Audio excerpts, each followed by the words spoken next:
Well, hello, and welcome to episode 13 of Our Front Yard Garden for 2025. It's May 24th, Memorial Day weekend. It's a beautiful Saturday, right around 1 o'clock, or close to 1 o'clock. Kind of a hazy, sunny day. It's going to go up to almost 80 degrees today, feeling pretty close to that now. And so we're going to get started here.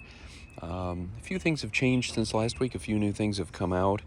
So we're just going to get right to it. We'll start with the mailbox bed as always. And not a lot going on here, but we do still have some of our Giacomini clematis that are blooming. As I've said before, this has not been a banner year for this particular plant. It had some issues with a parasite, a little bug that was maybe 2 months ago kind of infesting it, and it has just never really come out like it has in the past. So I'm not sure if it's going to need to be replaced or not, but for the time being we still have some nice flowers and we're enjoying those. Jenny has grown a lot of seedlings and put a lot of them in last weekend. These are all zinnias here, so before too long we're going to start getting some flowers out of those, and they usually grow to about 3 feet in height. They're very tall, very hardy plants, and they'll give us a lot of different colors here in this bed over the rest of the summer. We also have some phlox here. We have Asiatic lilies here. They've taken a while to bud. A lot of the other lilies are already in bloom, but these are a little bit behind, which is nice. You don't want them to all pop out at once and then they're all gone at once. So we'll get some color probably in another couple of weeks out of those. Same thing with the phlox. That usually blooms a little bit later in the summer. And we have our one snapdragon here, kind of a pretty pink and yellow color. This one just has seeded itself from ones we have elsewhere in the garden. Of course, the irises are all finished up. We have some variations of morning glories here that have come back from last year. Not sure what they're going to quite do. Last year they had grown all up on top of the mailbox bed, but I'm not sure if they're going to do that this year or not. So we'll move on to the rest of the garden. We have our little triangle bed here. Really not much going on here either. The creeping phlox that was blooming a few weeks back in the spring is gone. This petite knockout rose was covered with roses. They're all fading in the sun, but we'll get some more of those. They would come back a little bit faster if I was deadheading, but that's not something that we're real strong on. But even with that, I'm seeing some buds down in here, so we will get some more flowers probably in another few weeks. Over here, again, lots and lots of zinnias that have been put in. Some are really taking off and about to bloom. These were just put in into cups maybe just slightly under 2 months ago, early April, and they're already this big, doing very, very well. Dianthus down here, the pink plants, the peak in the spring, but they'll continue to give us some flowers all through the rest of the year. Behind that we have liatris, which is a bulb. Puts out these tall stalks of flowers. Does usually pretty well here in this bed. And we have this little, I always call it ice plant, but I don't know the actual name of it. It's kind of a pale green ground cover plant, but it does have these little tiny yellow flowers that are in full bloom right now. Strangely enough, we've had a little bit of this in the backyard as well. These black-eyed Susans. Usually this is a late summer bloomer, but the ones that have seeded themselves up here in the front are blooming a little bit earlier. And then our climbing rose here continues to put out flowers. It's just a consistently nice climber. Not great in terms of leaves. It tends to lose its leaves pretty early with black spot, but it continues to put out flowers. And it's been just a consistent performer for us.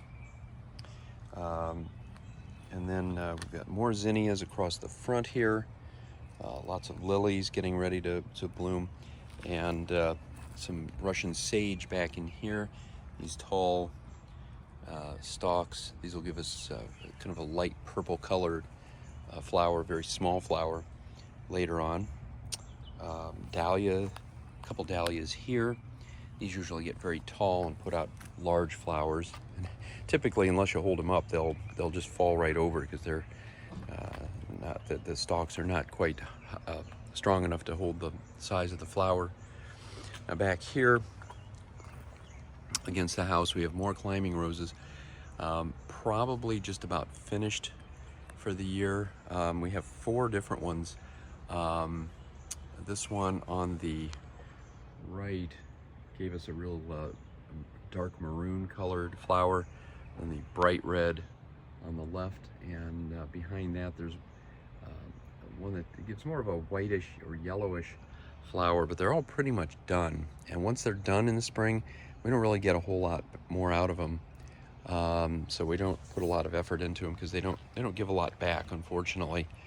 But in the springtime they're nice, and they give us some color on the front of the house. Here are blanking out on the name. Anyway, bright pink and lavender colored flowers on these. It's one of the problems with being 62. The words sometimes just won't come to me, and I got to remember all these different flower names. But these really, they were just starting to come out last week. They've really gone into full bloom, and they'll bloom for another probably 3-4 weeks before they start to just gradually fade. Now these over here are doing even better. And we've got kind of a nice mix of pink and blue, even on the same plant. And it's just a very interesting finding. And then you have some that are solid blooms like this, and then some that are more the variegated ones with the white and blue color. Purple, or more of a lavender, and then blue and pink. Very, very pretty. This one's a little bit of a variation with the bigger blooms or petals around the edge and the smaller ones in the center. And this one is almost entirely blue over here. And hydrangea. Sometimes these words will just come to me whenever. Hydrangeas. Can't believe I forgot that. We have quite a few of them, and it's annoying when you run into that. But anyway. We also have this gardenia. It's getting ready to bloom. It's basically just a bush most of the year, but then you start to get some of these little white flowers. Right here, we've got some more buds, so we'll get some more color out of that over the next few weeks. We've had some Asiatic lilies here. Most of them have already bloomed, but we do still have some buds. Same thing over here. My wife Jenny put these in the first week of our video back in February, and she also put these gladiolas in, and they're doing very well, getting ready to bloom. We've got several buds, and we should have multicolored ones when they come out, so we're looking forward to that. And then over here, our snapdragons, which are pretty much done for the time being. They will give us some more color later on, but the spring rush is kind of done. We still have another 4 weeks left of spring, but we're really into the summer plants for the most part around here. Our viburnum, which is a big spring blooming bush, is long since finished up. Same thing over here. We had some azaleas that bloomed a few weeks back, but we do have a couple of hydrangeas here. This one that's more of a blue and purple color, and then this one that's pink. They're doing very well. And that's really going to be the last of the color in this bed for a while yet. Hostas will give us some white flowers before too long. They're usually very dainty, very faint. We had a lot of irises here. They're long since finished. The only other thing that's blooming right now, it's just started this week, is the butterfly bush. And I have high hopes for this because last year this thing was much larger, and I cut it way back because it was just putting too much energy into its leaves and branches and so on. So I cut it back to its base, and so far it looks like it's doing pretty well. So hopefully we'll continue to see a lot of flowers. The last couple of years we were really seeing fewer and fewer flowers on this bush, which was kind of disappointing because they're very pretty and a very pleasant smell. Over here we have our cluster of 5 knockout roses. They were just completely awash in red roses just maybe 4 or 5 weeks ago, but they're all done. These really, again, like I said with the other knockouts, they would do better if I would go through and deadhead them, because they get these big seed pods on here, and then they put all the energy into that instead of putting out more flowers. We do have a few buds, but not as many as I would like. If you deadhead these very closely, you can have flowers throughout the summer, but it's a lot of work, more than I really care to put in, because we got a big yard. Our neighbors have some beautiful daylilies that are out now. We should have some daylilies coming up at some point in the near future. We have one in the back. I think it's already done, but we'll see that in our next video. Coming up to this bed, we are again at a transition between spring and summer. We have some salvia. I keep calling these rock candy flowers, and I couldn't come up with the word salvia last week, but I remembered it, and that's what these are. Pretty little things. They'll bloom for a few weeks. The other thing that has come out this week is monarda. These sort of interesting, almost kind of spider-looking flowers, a little strange, but they are also known as bee balm, and they attract a lot of insects, bees and other things. But they keep coming back every year, and gradually have their colony has grown gradually over that time.